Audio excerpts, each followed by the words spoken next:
रेखा सरकार का U turn, उम्र पूरी कर चुके वाहनों से हटेगा बैन, मंत्री ने बताई वजह। दिल्ली सरकार ने गुरुवार को सीक्यूएम को चिट्ठी लिखी है, जिसमें उन्होंने सिर्फ दिल्ली में ही नहीं बल्कि पूरे एनसीआर में इसे बैन करने की मांग की है। इससे पहले कैबिनेट मंत्री प्रवेश वर्मा और मनजिंदर सिंह सिरसा ने प्रेस वार्ता की।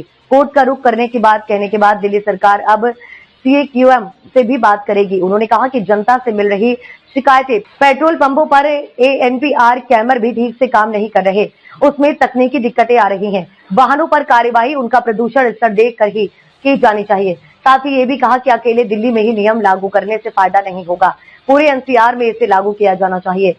सीक्यूएम से बात कर नियमों पर पुनर्विचार करने का दिल्ली सरकार अनुरोध करेगी। अपने लिखा इस चिट्ठी में सिरसा ने कहा कि अब तक एनसीआर के पेट्रोल पंपों पर भी एएनपीआर कैमरे न लग जाएं, पुराने वाहनों के खिलाफ चल रहे अभियान को तत्काल प्रभाव से रोका जाए। उनको ये जानकारी दी है कि जो ये एएनपीआर कैमरे लगाए थे, सीक्यूएम के चेयरमैन साहब को हमने अभी चिट्ठी लिखकर ये जानकारी दी है। उनको हमने बताया कि जो एएनपीआर कैमरेस लगाए हैं ये रोबोट सिस्टम नहीं है, अभी तक इनके अंदर बहुत सारे चैलेंजेस हैं।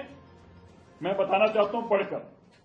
While the automated number plate recognition system cameras have been installed at most of the fuel stations, the system lacks the requisite robustness required for such crucial system. Some of them are crucial issues related to technological glitch, camera placement, sensors not working, speakers manipulation.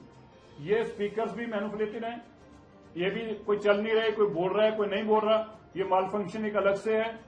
इसके साथ ही sensors की placement, ये सब challenges हैं। इसके साथ साथ ये इंटीग्रेटेड भी नहीं है, एनसीआर के डेटा के साथ अभी तक इंटीग्रेटेड भी नहीं हो पाए।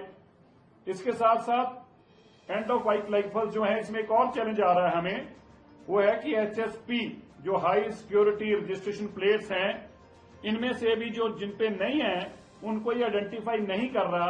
पेट्रोल पंपों में झगड़ा हो रहा है कि भाई ये भी 10 साल से पुरानी गाड़ी है, तुम इसको क्यों नहीं छेड़ रहे। तो ये एक नई बीमारी वहां पर खड़ी हो गई, क्योंकि जो एचएसआरपी प्लेट्स नहीं है उनको ये आइडेंटिफाई नहीं कर पा रहा। इसके साथ ही इसमें एरर्स भी आ रहे हैं और इसकी इंप्लीमेंटेशन में दिक्कतें और चैलेंजेस भी हैं। हमने ये भी बताया कि किस तरह से गुड़गांव, फरीदाबाद और गाजियाबाद और बाकी एनसीआर के अंदर भी ऐसा कोई कानून अभी तक लागू नहीं हुआ। अगर कोई दिल्ली में नहीं फ्यूल मिलेगा तो उसको जाके गुड़गांव में, फरीदाबाद से ले लेगा। तो इसका लाभ कैसे होगा? इसका लाभ तभी होगा जब इसको रोबोट सिस्टम किया जाए और सारी जगह पे बराबर किया जाए। हमने बताया कि दिल्ली की सरकार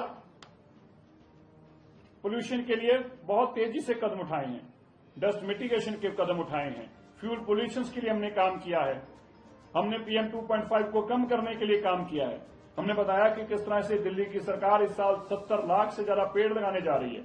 हमने बताया कि किस तरह से PUC जो पोल्यूशन अंडर कंट्रोल सर्टिफिकेट है उसको हम और मुस्तैदी से जानकारी ले रहे हैं, थर्ड पार्टी उसकी जानकारी लेके